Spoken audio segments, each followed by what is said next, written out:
ശക്തനും ധീരനുമായിരിക്കുക. അവയിൽ നിന്ന് ഇടം വലം വ്യതിചലിക്കരുത്. നിന്റെ ദൈവമായ കർത്താവ് നിനക്ക് വിജയം നൽകും. ഈശോമിശിഹായിൽ ഏറ്റവും സ്നേഹമുള്ളവരെ, കൈത്താക്കാലം 2-ാം ഞായറിലേക്ക് നമ്മൾ പ്രവേശിക്കുമ്പോൾ ഫലം ചൂടി നിൽക്കുന്ന തിരുസഭയിലെ അംഗങ്ങളായ നമ്മൾ ഓരോരുത്തരും പുറപ്പെടുവിക്കേണ്ട ഫലത്തെ പറ്റിയാണ് ഇന്നത്തെ വായനയിലൂടെ നമ്മൾ ശ്രവിക്കുന്നത്. ഞാൻ മുന്തിരിച്ചെടിയും എൻ്റെ പിതാവ് കൃഷിക്കാരനുമാണ്. ഈശോ ഒത്തിരിയേറെ ഉപമകളിലൂടെ വിശുദ്ധ ഗ്രന്ഥത്തിൽ നമ്മളോട് സംസാരിക്കുന്നുണ്ട്. ആടുകളുടെ ഉപമയിലൂടെ ഒരു നല്ല ഇടയനെ പറ്റിയും ധൂർത്തപുത്രൻ്റെ ഉപമയിലൂടെ ഒരു നല്ല പിതാവിനെ പറ്റിയും നമ്മെ ഓർമ്മപ്പെടുത്തുന്ന ഈശോനാഥൻ മുന്തിരിച്ചെടിയിലൂടെ നമ്മെ പഠിപ്പിക്കുന്നത് സ്വീകരിച്ച ശക്തിക്കനുസരിച്ച് അതിന് ചേർന്ന ഫലം പുറപ്പെടുവിക്കുന്ന നല്ല മക്കളായി മാറുക എന്നതാണ്. ബലഹീനത ഒത്തിരിയേറെ വർദ്ധിച്ചു വരുന്ന ഒരു കാലഘട്ടമാണ് നമ്മുടെ ചുറ്റിനും.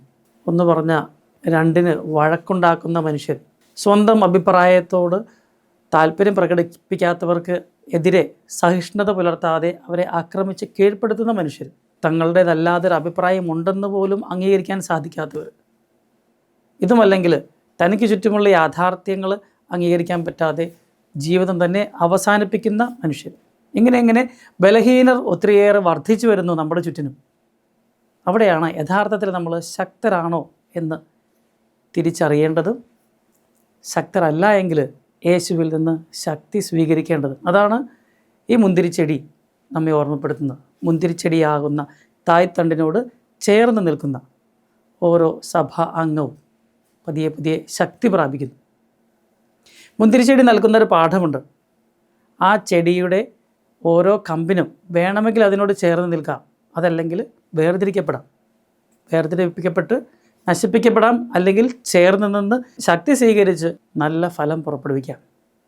ഫലം ചൂടി നിൽക്കുന്ന തിരുസഭ നമ്മെ ഓർമ്മപ്പെടുന്ന ഇതാണ്. തിരുസഭയിൽ നിന്ന് നല്ല ഫലങ്ങൾ സ്വീകരിച്ചവരും തിരുസഭയുടെ ഫലത്തിൻ്റെ ഏറ്റവും കൂടുതൽ അതിൻ്റെ അനുഗ്രഹങ്ങൾ ഏറ്റുവാങ്ങിയവരാണ് നമ്മൾ ഓരോരുത്തരും. എന്നാൽ അതിനനുസരിച്ച് ഞാൻ ഫലം പുറപ്പെടുവിക്കുന്നുണ്ടോ? ഞാൻ സ്വീകരിച്ചതിന് അനുസൃതമായി എൻ്റെ ഫലങ്ങൾ എത്രമാത്രം ഈശോയ്ക്ക് വേണ്ടി പുറപ്പെടുവിച്ചിട്ടുണ്ട്? അതുകൊണ്ടാണ് സ്നാപകയോഹന്നാൻ പറയുന്നത്, വിശുദ്ധ മത്തായിയുടെ സുവിശേഷം 3-ാം അധ്യായത്തിൽ, നല്ല ഫലം കായ്ക്കാത്ത വൃക്ഷങ്ങളെല്ലാം വെട്ടി തീയിലെറിയപ്പെടും. ഉണക്കക്കമ്പുകൾ വലിച്ചെറിഞ്ഞ് തീയിലെറിയപ്പെടുമെന്ന് മുന്തിരിച്ചെടിയുടെ ഉപമയിൽ ഈശോ നമ്മെ ഓർമ്മിപ്പിക്കുന്ന അതേ കാര്യം തന്നെ വിശുദ്ധ ഗ്രന്ഥത്തിൽ പലയിടങ്ങളിലും നമ്മൾ കാണുന്നുണ്ട്. ഒത്തിരി കാര്യങ്ങൾ സ്വീകരിച്ച മനുഷ്യർ പക്ഷേ പിന്നീട് അവ മറന്നു പോകുമ്പോൾ അവർ തന്നെ അവരുടെ നാശത്തിന് പതിയെ ആരംഭം കുറിക്കുകയാണ്. ന്യായാധിപന്മാരുടെ പുസ്തകത്തിൽ 13-ാം അധ്യായത്തിൽ നമ്മൾ കാണുന്നുണ്ട്, സാംസൺ എന്ന മനുഷ്യൻ, ദൈവം തിരഞ്ഞെടുത്ത നാസിർ വ്രതക്കാരനായ മനുഷ്യനെ ദൈവം പറഞ്ഞ പല കാര്യങ്ങളും ഏറ്റവും നല്ല രീതിയിൽ അവൻ അതിനനുസരിച്ച് ജീവിച്ചപ്പോൾ ശക്തനായ മനുഷ്യനായിരുന്നു. ഒറ്റയ്ക്കൊരു രാജ്യത്തെ തന്നെ ഒരൊറ്റ എല്ലിൻ കഷ്ണം കൊണ്ട് അനേകരെ തോൽപ്പിച്ച സാംസൺ, എന്നാൽ ഒരു പെൺകുട്ടിയുടെ മുന്നിൽ മുട്ടുമടക്കിയത് ന്യായാധിപന്മാരുടെ പുസ്തകത്തിൽ നമ്മൾ വായിക്കുന്നുണ്ട്. ദൈവത്തിൻ്റെ ആത്മാവ്, ദൈവത്തിൻ്റെ ശക്തി വിട്ടുപോയത് അവൻ അറിഞ്ഞില്ല. കാരണം അവൻ്റെ തന്നെ ബലഹീനത അവനെ ദൈവത്തിൽ നിന്ന് അകലാൻ പ്രേരിപ്പിച്ചു. ദാവീദ് രാജാവും ഇതുപോലെ തന്നെ സാമുവേൽ പ്രവാചകൻ്റെ 1-ാം പുസ്തകത്തിൽ 16-ാം അധ്യായത്തിൽ നമ്മൾ കാണുന്നുണ്ട്.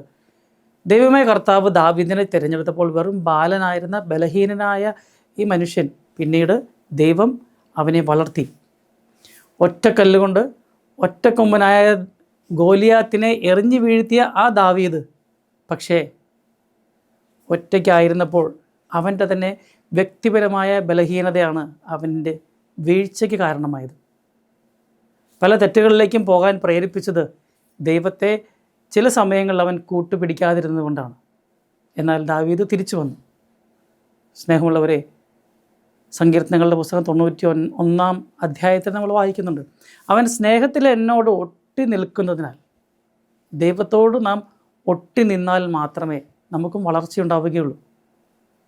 കാന്തത്തോട് ഇരുമ്പ് ഒട്ടി നിൽക്കുമ്പോൾ കാന്തത്തിൻ്റെ അതേ ശക്തി ഇരുമ്പ് ആവാഹിക്കുന്നത് പോലെ തന്നെ തായ്തണ്ടാകുന്ന മുന്തിരിച്ചെടിയോട് ശാഖകൾ ചേർന്ന് നിൽക്കുമ്പോൾ അതേ ശക്തി ആവാഹിക്കാൻ ഓരോ ശാഖയ്ക്കും സാധിക്കും.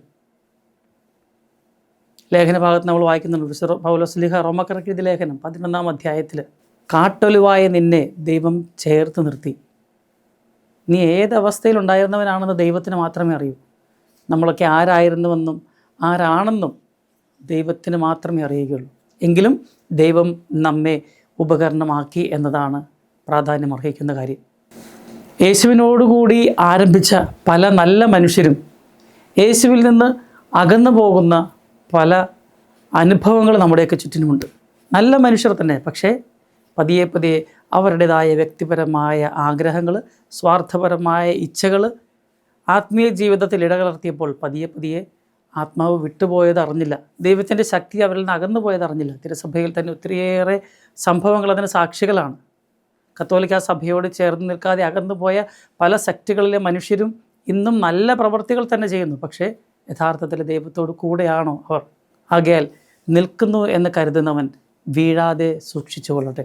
ഈശോമിശിഹായിൽ ഏറ്റവും സ്നേഹമുള്ളവരെ, ഹെബ്രായർക്ക് എഴുതപ്പെട്ട ലേഖനം 10-ാം അധ്യായം 39-ാം വാക്യം, പിന്മാറി നശിപ്പിക്കപ്പെടുന്നവരുടെ കൂട്ടത്തിലല്ല, വിശ്വസിച്ച് ആത്മരക്ഷ പ്രാപിക്കുന്നവരുടെ കൂട്ടത്തിലാണ് നാം. ദൈവം നമുക്ക് നൽകിയ അനുഗ്രഹങ്ങളെ ഓർക്കാം. അനുഗ്രഹങ്ങൾക്ക് ചേർന്ന ഫലം പുറപ്പെടുവിക്കുന്ന യഥാർത്ഥ ക്രിസ്തുവിൻ്റെ മക്കളായി മാറുവാൻ, ക്രിസ്ത്യാനികളായി മാറുവാൻ നമുക്ക് പരിശ്രമിക്കാം. മിശിഹ നമ്മെ അനുഗ്രഹിക്കട്ടെ.